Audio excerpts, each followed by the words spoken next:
Alors, je m'appelle Anaëlle Roble, je suis en seconde bac pro environnement nucléaire et j'étais au collège Promené en 3e général. Je m'appelle Mélissa Gallas, je suis en première année de BTS environnement nucléaire et je viens d'Avalon, j'étais en terminale.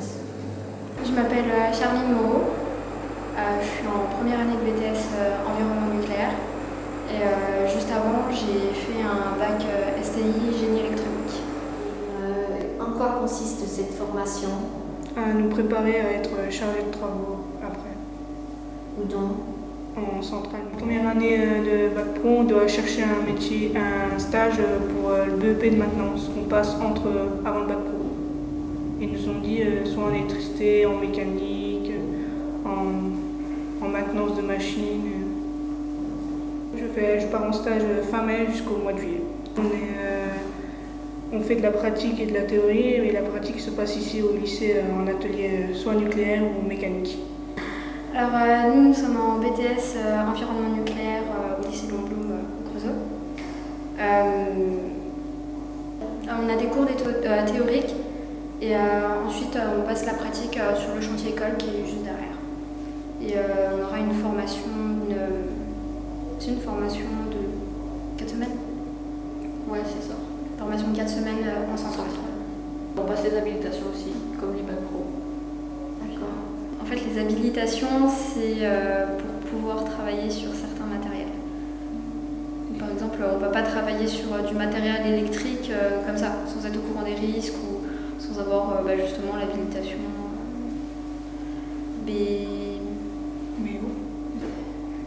C'est l'employeur qui donne la certification. Nous, ici, c'est des formateurs. Des enseignements généraux, donc on a français, maths, anglais. Et à côté, on a de la physique nucléaire, on a du management d'équipe, de la mécanique et des cours d'intervention, des cours où on est exclusivement sur le chantier. D'être bon en tout ce qui est matière scientifique.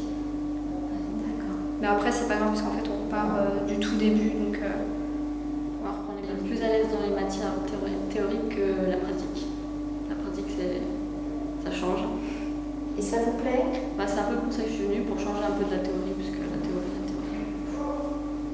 Voilà.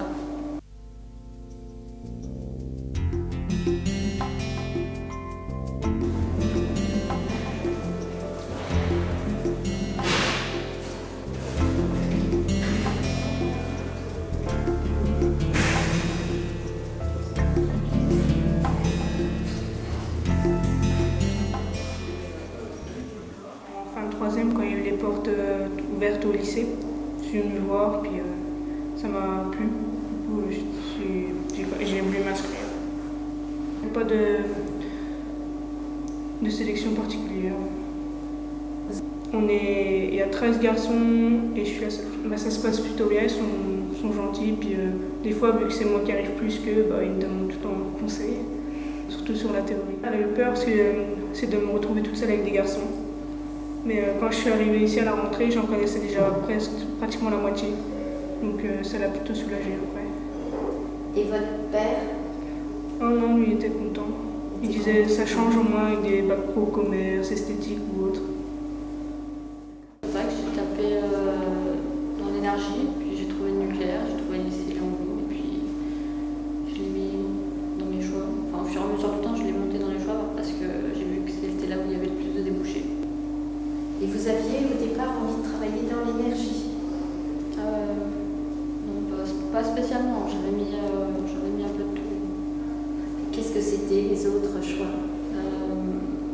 La radiologie, la chimie, l'hydraulique, la psychologie. Je pense que c'est mieux pour le travail plus tard. En fait, moi, c'est mon ancien prof principal que j'avais en terminale qui nous a parlé de l'ouverture du BTS cette année.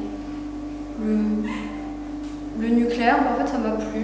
J'ai regardé le programme sur internet. J'ai vu qu'il y avait pas mal de physique par contre. Mais dans l'ensemble, ça avait l'air plutôt pas mal. Donc j'ai postulé. Mais moi c'est un peu compliqué en fait parce que j'ai pas eu mon bac l'année dernière. Donc du coup j'étais partie pour redoubler. Et au final j'ai quand même fait une demande à la rentrée, enfin un petit peu avant la rentrée, pour le BTS et elle a été acceptée pour pas mal de physique, je me répète. On a beaucoup plus de travaux pratiques. Non, le milieu est intéressant en fait, le nucléaire, c'est beaucoup plus intéressant quand même. Il y a beaucoup de métiers dans le nucléaire. Il n'y a pas seulement d'être technicien, d'être au contact, je veux dire, des réacteurs ou des choses comme ça. Franchement, il y a plusieurs chances. Par exemple, il y a les personnes qui sont dans les bureaux, elles aussi font partie du milieu nucléaire, mais elles ne sont pas. Donc, les chargés d'affaires, par exemple. Ouais, les chargés d'affaires, c'est très diversifié. Nous, on serait à peu près les deux. On serait entre l'administratif à faire les procédures, parce qu'on serait chargé de travaux, et en même temps surveiller, manager une équipe. Oh non, mes camarades. Enfin, c'est plutôt moi qui me suis souciée du fait qu'il allait y avoir plus de garçons que moi. Et, après, j'ai vu à la rentrée qu'il y avait Charline. Non, c'est pas les mêmes caractères, les mêmes comportements. Après, ça dépend des filles, je pense. Soit elles s'entendent mieux avec des filles, soit elles s'entendent mieux avec des garçons. Je pense que c'est pareil, on s'entend mieux avec les garçons. Je trouve qu'on est beaucoup plus groupés maintenant que dans ma classe l'année dernière. Il y avait plus de clans, en fait. En fait, les comportements sont pas pareils d'une fille et un garçon. Je trouve un garçon, c'est plus posé, c'est plus intéressant. Et en fait, moi, vu que je fais beaucoup de mécanique, je peux plus parler avec eux de ça qu'avec les filles. C'est la tenue de base au cas où on a de la contamination sur les chantiers, d'éviter d'en avoir sur nos habits, si par exemple on serait en civil, pour éviter d'en avoir sur nos habits, pour éviter de la ressortir de la centrale et puis d'en mettre de contaminés. Déjà à l'entrée, on prend le dosimètre passif, c'est celui-là. Ensuite, on prend le vestiaire. Donc pour nous, les filles, c'est pareil, c'est pas comme les garçons, nous on change directement dans le vestiaire. Ensuite, on sort. On rentre l'autre dosimètre, donc le rôle électronique, avec le badge. On tape notre code, on retire tout ça, on rentre. Après, on arrive dans un sas pour s'habiller. Nous, on finit, les garçons commencent. Du coup, on met nos gants, les charlottes, les casques, les lunettes. On a des sas, des dosimètres.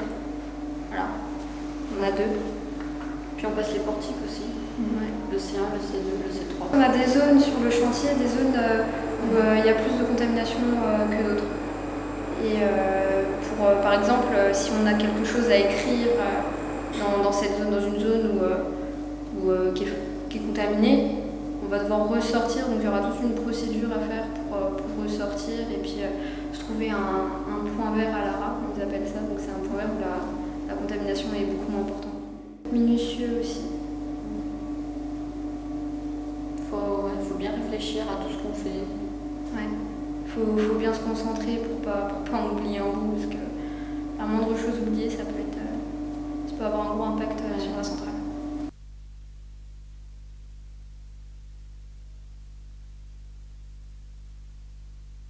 Je savais pas qu'il y avait autant de papiers à faire, autant de trucs.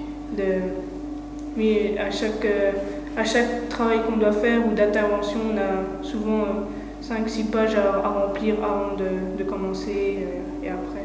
Tout détailler ce qu'on fait, les outils, et je savais pas qu'il y en avait autant. On est un peu obligé d'y faire, donc c'est long à faire, mais il faut prendre la patience pour les faire. Faut aimer les sciences, puis la pratique. Le travail par équipe aussi.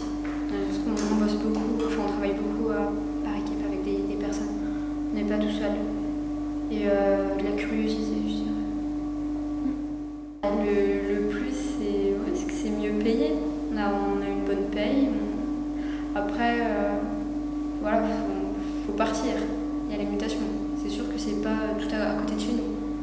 Nous, par exemple, c'est pas. Il faut être mobile. On n'a pas de centrale. Après, je pense qu'il n'y a pas que en centrale qu'on peut travailler. Comme on l'a dit tout à l'heure, il y a des endroits administratifs comme Arriva Chalon ou même Arriva sur le Creusot. Eux fabriquent aussi des pièces, mais il y a pas mal de bureaux. De se dire, nous on sait comment ça fonctionne, on travaille dedans. Tout ce que les personnes à côté disent, qui parlent sans savoir, nous on peut les contredire derrière. On sait que c'est un milieu très diversifié. Très diversifié. Et faut pas avoir peur de travailler en équipe. C'est scientifique. C'est important de se lever le matin en se disant je suis contente d'aller travailler. Ça, c'est sûr. Puis surtout le nucléaire, c'est une filière d'avenir, donc faut pas hésiter.